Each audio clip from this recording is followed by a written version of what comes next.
வணக்கம். நாம இன்னைக்கு இந்த வீடியோவில் பார்க்க போகிறது மிஸ்ஸஸ் அண்ட் மிஸ்டர்ஸ் இந்த படத்தோட மூவி ரிவ்யூ தான் பார்க்க போகிறோம். இந்த படத்தோட ஒன்லைன் எடுத்துக்கிட்டீங்கன்னா வனிதாக்கு 40 ஏஜ்ங்கிறது ஸ்டார்ட் ஆயிடுச்சு. இப்போ இந்த 40 வயசுல தான் இவங்களுக்கு குழந்தை வேணுங்கிற ஒரு ஆசையே வந்துட்டு வருது. ஸோ அவங்களோட சர்க்கிள் கேங்லாம் வந்துட்டு சொல்லி ஒரு மாதிரி பயமுறுத்தி விட்டுறாங்க.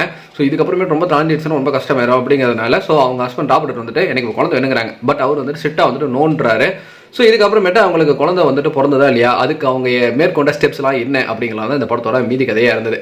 ஸோ படத்தோட கதைன்னு கேட்டிங்கன்னா ஒரு தின் லைன் தான். அந்த தின் லைனை வந்துட்டு இவங்க வந்துட்டு எவ்வளோ நேரம் இழுத்து காட்டணுமோ அவ்வளோ நேரம் வந்துட்டு ரொம்ப இழுத்து காட்டியிருக்காங்க. முக்கியமாக டப்பான்னு ஒரு சீக்வன்ஸ்லாம் வந்துட்டு பார்க்க சகிக்கல, அந்த மாதிரி தான் வந்துட்டு இருந்துச்சு. எனக்கு இந்த படம் வந்துட்டு இவங்க இன்டர்வியூலேருந்து எல்லாத்தையும் கொடுத்தப்போ வந்துட்டு ஃபேமிலியாகவே வந்துட்டு பார்க்கலாம் அப்படிங்கிற மாதிரி தான் வந்துட்டு சொல்லியிருந்தாங்க. இதெல்லாம் வந்துட்டு ஃபேமிலியாக பார்த்துருந்தாங்க அப்படின்னா அவ்வளோதான் தர்மடி தான் விழுந்துருக்கும். அந்த மாதிரியான சீக்வன்ஸ்லாம் வந்துட்டு படத்தில் ஏகப்பட்டது வந்துட்டு இருந்தது. பிளர்லாம் பண்ணி வச்சுருந்தாங்கன்னா பார்த்துக்கோங்களேன், அந்த மாதிரி இருந்தது.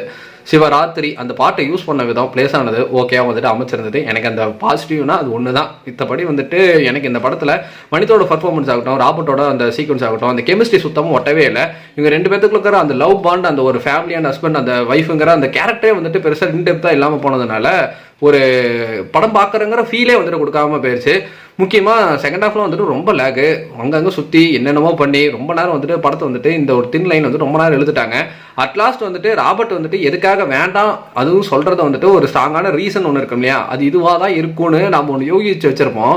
அதுதான் இருக்குது. அது டைரெக்டாக அவட்டே வந்துட்டு சொல்லி இருந்திருக்கலாம். கம்பேரிட்டிவ்லி இந்த படத்தோட இப்போ வரக்கூடிய சீரியல்ஸே பெட்டராக தான் இருக்குது. படத்தோட மேக்கிங் ஆகட்டும், படத்தில் நடிச்சிருந்த ஆர்டிஸ்ட், டெக்னீஷியன்ஸ்னு, சினிமாட்டோகிராஃபின்னு எல்லாமே வந்துட்டு படம் வந்துட்டு ஒரு பிலோ அவரேஜான ஒரு இதில் தான் இருந்தது. எனக்கு இந்த படம் வந்துட்டு ஒரு என்கேஜிங்கான ஒரு படமாக வந்துட்டு கிடையாது. நீங்கள் இந்த படம் பார்த்துருந்தீங்கன்னா உங்களுக்கு எப்படி போச்சு நம்மளோட கமெண்ட் செக்ஷனில் வந்துட்டு தட்டி விட்டுருங்க. நன்றி, வணக்கம்.